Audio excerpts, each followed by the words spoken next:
Hello दोस्तों, मैं अनिकेत और आज हम बात करने वाले हैं कि रीट का पेपर सॉल्व कैसे करना है। कौन कौन सी चीजों का हमको ध्यान रखना है पेपर देने जाने से पहले, क्या क्या चीजों का हमका ध्यान रखना है, सब चीजों के बारे में आज हम बात करने वाले हैं।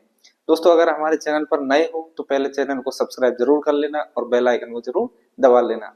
दोस्तों, मैं अपने ऊपर लेके चल रहा हूँ इस चीज को। जब मैंने नीट का पेपर दिया था तो देने जाने से पहले, जैसे मान लो कल मेरा पेपर है और मैं पेपर देने से पहले क्या करता हूँ कि एक दिन पहले बुक वगैरह जो पढ़नी थी वो पढ़ लेता था। जैसे कल मेरा पेपर है, आज तक जो पढ़ना है पढ़ लिया, इसके बाद में बुक रख देता था, अंतर मनन करता था कि भाई क्या पढ़ा क्या नहीं पढ़ा, उन चीजों का मनन करता था। फिर आराम से 10-11 बजे आराम से सोता था।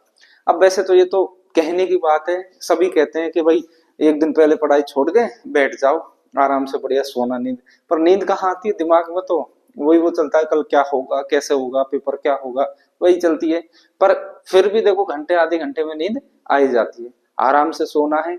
सोने के बाद में सुबह मस्त फ्रेश माइंड से उठ के बढ़िया अपना टॉयलेट वॉयलेट फ्रेश फ्रेश हो आके जाके अपना सबसे पहले तो एडमिट कार्ड में एग्जाम सेंटर का देखना है कि भाई एग्जाम सेंटर कहाँ आया है। कई बार क्या होता है कि एग्जाम सेंटर भी एक ही नाम के दो दो एग्जाम सेंटर होते हैं, तो हम दूसरी जगह पहुंच जाते हैं। उसमें हमारा डिप्रेशन आ जाता है कि भाई मेरा सेंटर वहां है यार, मैं यहाँ पहुंच गया। जयपुर में एक बार मेरे साथ भी हुआ था, अलंकार पीजी कॉलेज जयपुर में सांगानेर में है, तो दो नाम के थे तो मैं दूसरी जगह पहुंच गया। अब भाई फटाफट वहां ट्रैफिक तो उस दिन रहता ही है, जैसे रीट का पेपर है ट्रैफिक तो फुल रहेगा ही। तो आपको क्या करना है, तो घर से 2 घंटे पहले ही निकलना। जैसे 10 बजे पेपर है तो 8 बजे ही निकल जाना अपना एग्जाम सेंटर पे पहुंच के आराम से अपने वहाँ कमरा नंबर वगैरह सारे, अपने रोल नंबर, भाई कौन से रूम में है क्या है, सारी चीज चेक करके बैठ जाना। आधे घंटे पहले एंट्री हो जाएगी। एग्जाम हॉल में बैठने से पहले ही आप वॉशरूम पानी वगैरह सारा फ्री होके आराम से अपने एग्जाम हॉल में बैठ जाना है। अब बैठने के बाद आपके पास पेपर आएगा, पेपर के अंदर ही ओएमआर सीट आती है आजकल। ठीक है, इस चीज का आपको ध्यान रखना है। ओएमआर सीट आपको निकालनी है। निकालने के बाद उसमें बहुत ही आराम से सारी एंट्रीज आपको करनी है। मेरे साथ एक बार ऐसी गलती हो गई थी। मैंने जब अपने जैसे रोल नंबर होता है, जैसे अपने 5-4 अंक का रोल नंबर मान लो। अब रोल नंबर के आगे क्या होता है, कई बार जैसे खाने हमारे ओएमआर में 5 होते हैं और रोल नंबर मान लो 4 अंक का है, तो वहां क्या करना पड़ता है, हमको पहले जीरो लगानी पड़ती है। जीरो लगा के हमको 1 2 3 4 ऐसे रोल नंबर भरना होता है। तो मैंने क्या किया उस टाइम, जीरो यहां से स्टार्ट कर दिया, जैसे 1 2 3 4 और फिर यहाँ खाली रह गया।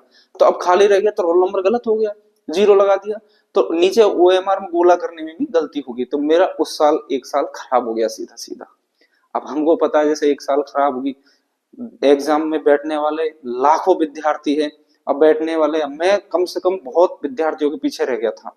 तो ऐसे आपको ध्यान रखना है इस चीज का कि बहुत आसान से आराम से सारी एंट्रीज आपको करनी है। दूसरा आपको एक चीज और ध्यान रखनी है, कभी शिक्षक से, जो एग्जाम लेने वाला होता है, शिक्षक से कभी कोई लड़ाई झगड़ा नहीं करना, ऐंठना नहीं है कि भाई ये मेरा ऐसा है। और हाँ, ओएमआर और पेपर में जो कोड आते हैं उसको मैच जरूर कर लेना। कई बार क्या होती है प्रिंटिंग में मिस्टेक हो जाती है, जैसे ए के साथ में डी ओएमआर आ गई, तो ओएमआर को भी आपको चेक कर लेना भाई मेरी ओएमआर यही है या अलग है। अगर मान लो अलग है तो आप शिक्षक को बता दीजिए कि सर मेरा ये कोड अलग है, तो वो जो भी उपाय होगा वो कर देगा। तो ये चीजों का आपको ध्यान रखना है। अब फिर पेपर कैसे करना है, मेन बात अपना क्या है कि सर पेपर कैसे करना है। तो पेपर में एक चीज का ध्यान रखना है आपको। सबसे पहले जैसे आपने पेपर ओपन कर लिया, ओपन करने के बाद में पेपर फर्स्ट क्वेश्चन से आपको पढ़ना है और एंड तक जाना है। ऐसे नहीं, कई बार हम क्या होते हैं कि भाई पहला क्वेश्चन पढ़ा नहीं आया, चलो पलट लेते हैं पेज, आगे देखते हैं क्या होगा। अब होता क्या है, कई बार हम पूरा पेपर देख लेते हैं 15 मिनट में। अब कई बार बीच में ऐसे क्वेश्चन आ जाते हैं जो हमारे दिमाग में बिल्कुल ही नहीं आ रहा, हमको आ ही नहीं रहे। तो हमारे दिमाग में क्या होता है, 2-2.5 घंटे जो भी है वही 1-2 क्वेश्चन को लेकर बैठे रहते हैं, बाकी के क्वेश्चन भी हमारे खराब हो जाते हैं। तो उन चीज का आपको बहुत ध्यान रखना है। अगर आप फर्स्ट क्वेश्चन से ही आप कर रहे हो तो फर्स्ट से ही करो, सेकंड तभी देखना जब सेकंड को करो। जैसे मान लो मैं क्या करता था, जैसे फर्स्ट क्वेश्चन कर रहा हूं, मान लो मेरे से फर्स्ट क्वेश्चन हो नहीं रहा, चारों के चारों ऑप्शन समझ में नहीं आ रहे, मेरे चारों ऑप्शन समझ में नहीं आ रहे, ठीक है, तो मैं उनको क्या करता था, गोला कर लेता था उस क्वेश्चन को कि भाई ये क्वेश्चन तो ऐसा है एकदम मेरे समझ में नहीं आ रहा, इसको देखूंगा तो मैं लास्ट में देखूंगा, बीच में नहीं आऊंगा इस क्वेश्चन पे, ठीक है। एक ऑप्शन तो ऐसा होता है कि आपके चारों ऑप्शन ही समझ में नहीं आते।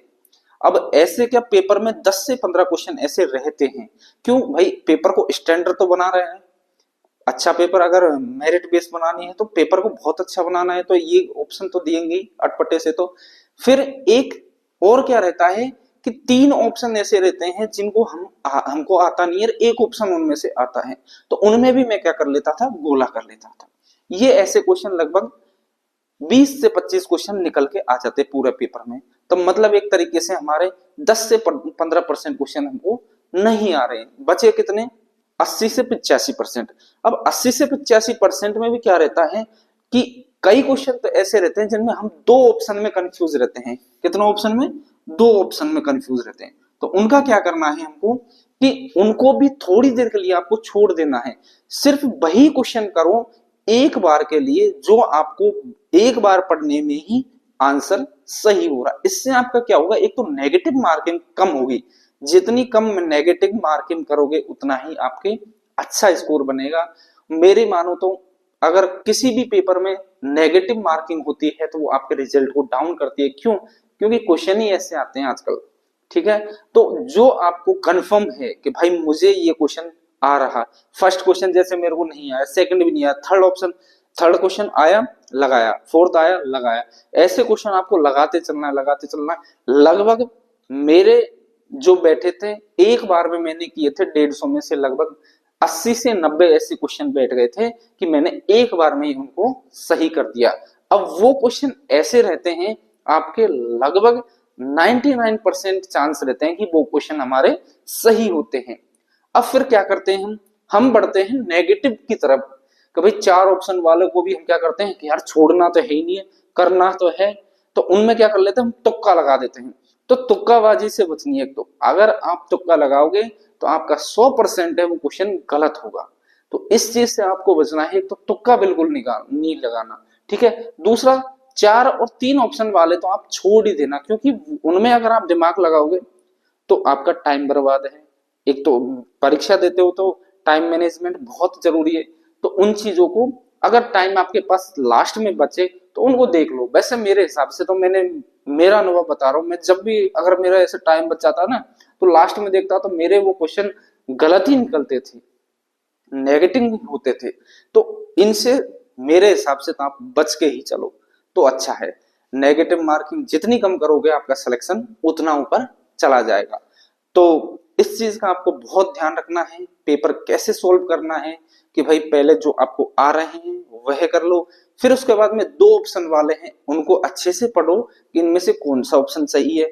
उसके बाद में 3 और 4 ऑप्शन वाले में जब जाओ जब आपके पास टाइम हो, आपके पास अगर टाइम है तो उनके पास पहुंचो और उनको थोड़ी देर मनन करो, और सारी चीजों का आपको ये चीज ध्यान रखनी है। और एक बात और मैं आपको बता दूं, ड्रेस कोड का बहुत ध्यान रखना है। कई बार क्या होते हैं बच्चे कुछ भी पहन के चले गए, जैसे शर्ट पहन के चले गए, लड़कियां फुल स्लीव्स की पहन के चलेगी, कानों में कुछ भी पहन के चले गए, तो उन चीजों को आपको ध्यान रखना है। वहां जाके आपके आस्तीन काट दी जाती है, तो सिंपल पहन के जाना, अपने लोअर टी शर्ट, ठीक है, वहां कोई ऑब्जेक्शन नहीं लगेगा। दूसरा एक चीज और मैं बता दूं, आप एग्जाम देने जा रहे हो तो सारी एडमिट कार्ड वगैरह है, पेन है, इन चीजों का अच्छे से ध्यान रखना है, क्योंकि वहां अगर एक बार 1 मिनट भी अगर चूक हो गई तो आपको गेट के अंदर प्रवेश नहीं होगा। इसलिए सारी चीजों को आपका ध्यान रखना है। और मेरी ओर से जो भी रीट विद्यार्थी हैं उनको हार्दिक शुभकामनाएं। ऐसे ही आप एग्जाम में पास होते रहिए। धन्यवाद।